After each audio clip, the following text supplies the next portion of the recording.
guys, welcome to my YouTube channel.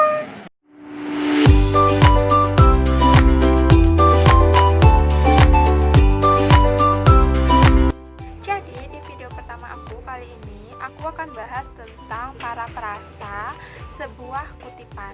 Tapi sebelum masuk ke pembahasan, aku mohon buat kalian bisa subscribe, like, share, and comment kalau misalkan video ini bermanfaat buat kalian.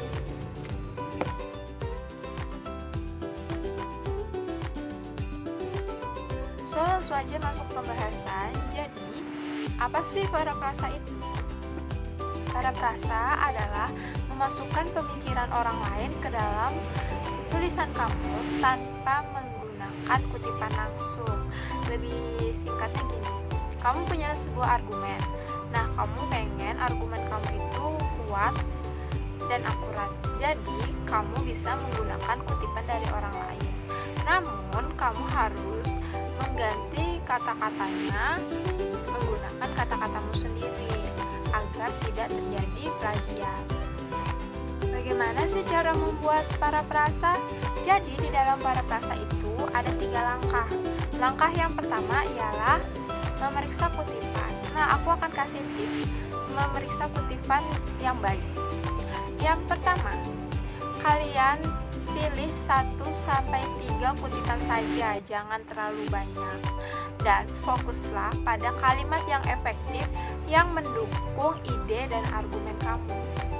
Tips yang kedua ialah buat anotasi yang mengidentifikasikan kalimat utama dan detail pendukung. Kemudian catat bagaimana mereka mendukung ide tersebut.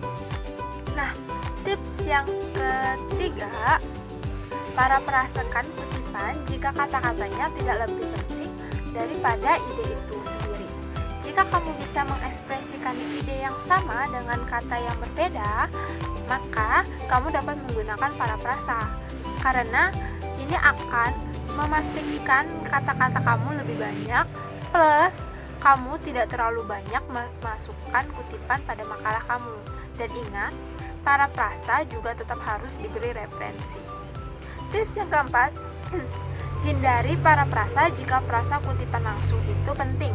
Kutipan langsung lebih penting jika kamu membutuhkan kata-kata asli penulis untuk mempertahankan makna, otoritas ahli yang menyatakan, dan penyusunan kata yang mengesankan.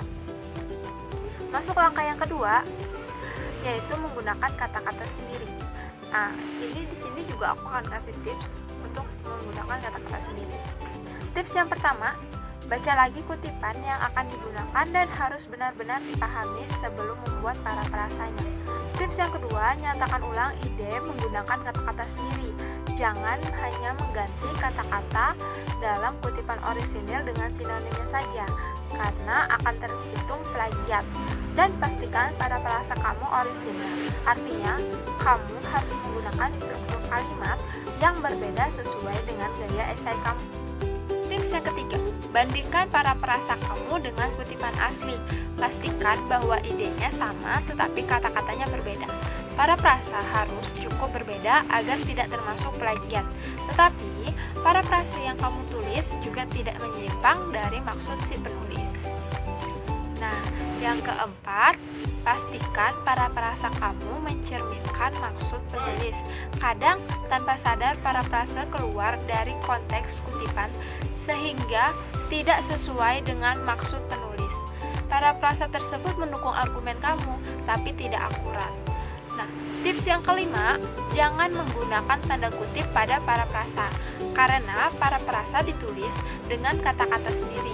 Jadi, tidak perlu menggunakan tanda kutip untuk mengapitnya.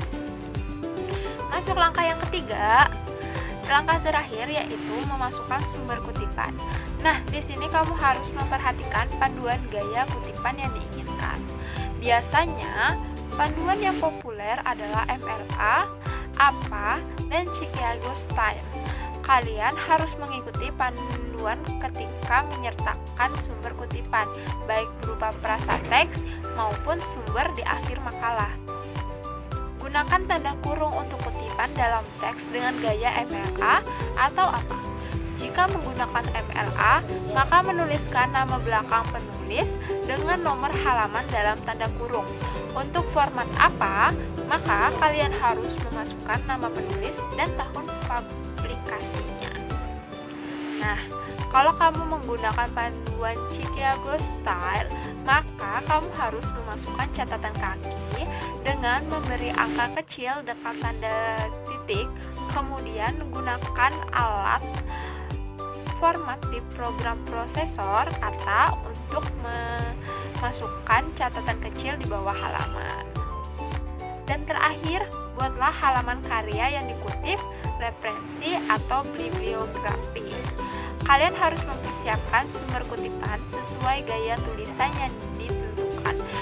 Tiap tipe sumber memiliki format tersendiri untuk mencatat informasi, penulis, judul, dan penerbit. Kamu bisa menggunakan halaman karya untuk format tulisan MLA, halaman referensi untuk gaya apa, dan Chicago Style kalian harus membuat bibliografi. Nah, itu tadi adalah cara parafrasa dan pengertian dari parafrasa. Semoga video ini bermanfaat buat kalian.